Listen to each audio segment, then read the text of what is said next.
आप सभी को जय मसीह की। मैं पास्टर रवि कुमार एक और बार आपके साथ में परमेश्वर को धन्यवाद देता हूँ आज के दिन के लिए, आज के सुंदर समय के लिए।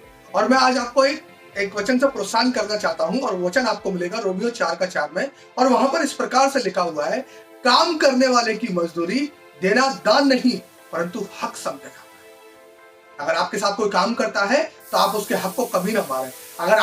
अगर आपके साथ में कोई व्यक्ति सेवा करता है तो आप उसका हक कभी ना मारें। अगर आप उसके हक को मार रहे हैं तो इसका मतलब आप परमेश्वर के विरोध में हैं। अगर आप किसी व्यक्ति का हक को मार रहे हैं इसका मतलब आप परमेश्वर के विरोध में काम कर रहे हैं। और अगर आप परमेश्वर के विरोध में काम कर रहे हैं तो आपका जो तरक्की हुआ है वो शायद फेल हो सकता है। आपका जो मुकाम आपने हासिल करा है शायद वो फेल हो सकता है, क्योंकि परमेश्वर का वचन इस प्रकार से कह रहा है, काम करने वाले की मजदूरी देना दान नहीं परंतु हक समझा जाता है। इसलिए जो व्यक्ति आपके साथ सेवा करते हैं, जो व्यक्ति आपके साथ पार्टनरशिप करते हैं, जो व्यक्ति आपके साथ में जब आपकी परिस्थितियां ठीक नहीं थी, जब आपके साथ में साथ दिया, तो उन व्यक्तियों को आप कभी भी नजरअंदाज ना करें। क्योंकि अगर आप उन व्यक्तियों को नजरअंदाज कर रहे हैं, अगर आप उन व्यक्तियों को उनको तुच्छ समझ रहे हैं, तो मैं आपको बताना चाहता हूं परमेश्वर के विरोध में आप काम कर रहे हैं। हालेलुया। अगर आप किसी का हक को मार रहे हैं तो परमेश्वर के विरोध में काम कर रहे हैं। इसीलिए अगर आप जिसका बाइबल में लिखा हुआ है, जिसको कर देना है उसे कर दो, जिसे भी लोग दे नहीं रहे। लोग एक दूसरे का हक को मारे हुए हैं। संसारिक रीति में देख लो, कितने सारे लोग हैं, कितने सारे लोगों का पैसा मार लेते हैं। साथ में वो लोग पहले काम पर ले जाते हैं, उसके बाद वो क्या कर देते हैं, पैसे को मार देते हैं। वो कहते हैं यार ये तो गलत है, नहीं हम नहीं देंगे पैसे, तूने हमारे साथ काम नहीं कर। क्योंकि उसके पूरा दिन उसने मेहनत करी और उसके बाद उसको क्या करा, और उसको पैसा नहीं दिया, उसके हक को उसने मार लिया। लेकिन मैं आपको बताना चाहता हूं, अगर आप किसी के हक को मार रहे हैं तो आप परमेश्वर के विरोध में काम कर रहे हैं। और आप सोच सकते हैं कि किसी का हक मारना कितनी गलत बात है। इसीलिए मैं आपको प्रोत्साहन करना चाहता हूं।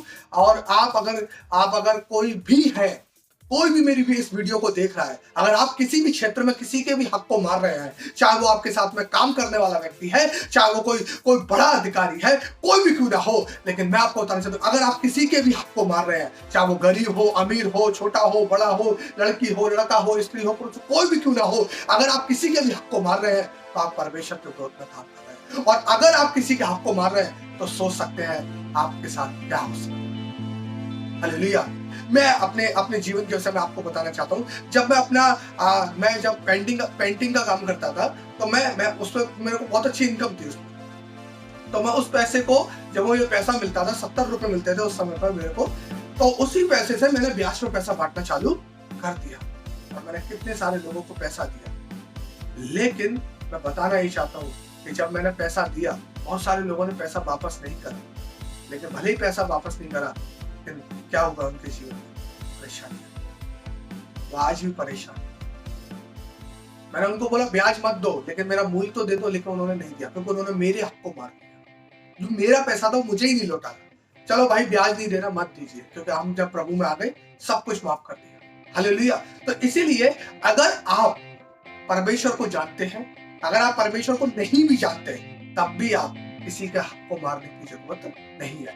लेकिन अगर आप किसी संस्था को, कोई संस्था वो चला रहे हैं, या आप किसी संस्था के साथ काम करते हैं और आपके साथ में जितने वर्कर काम करते हैं, उनके हक को भी कभी आपको मारने की जरूरत नहीं है। उनका समय पर ध्यान रखने की आपको जरूरत है, ये आपका हक बनता है। इसीलिए मैं आपको इस शॉर्ट वचन से प्रोत्साहन करना चाहता हूं, क्योंकि बाइबल बताती है मजदूरी को उसकी मजदूरी मिलनी चाहिए। इसीलिए आप इस वचन को जरूर समझें। आशा करता हूं कि आपको इस वचन से बहुत कुछ समझ में आ गया हो, इस शॉर्ट वचन से। तो इसीलिए आप किसी का हक को ना मारें और परमेश्वर के काम को करें। और जो लोग आपके साथ में काम करते हैं उनका आदर करें, उनका सम्मान करें, उनको इज्जत दें, क्योंकि बाइबल बताती है दो तो तुम्हें दिया जाएगा, जो आप बोएंगे वही आप करें। प्रभु आपको वचन के द्वारा बहुत आशीष है। अगर आपको ये हमारी वीडियो पसंद आए तो प्लीज लाइक करें, कमेंट करें, शेयर करें। और अगर आप हमारे चैनल पर पहली बार है तो हमारे चैनल को भी सब्सक्राइब कर लें। और जिन लोगों ने पहले सब्सक्राइब कर रखा है, प्लीज वो लोग ना करें, क्योंकि अनसब्सक्राइब हो जाता है। और प्रभु आपको बहुत आशीष दे।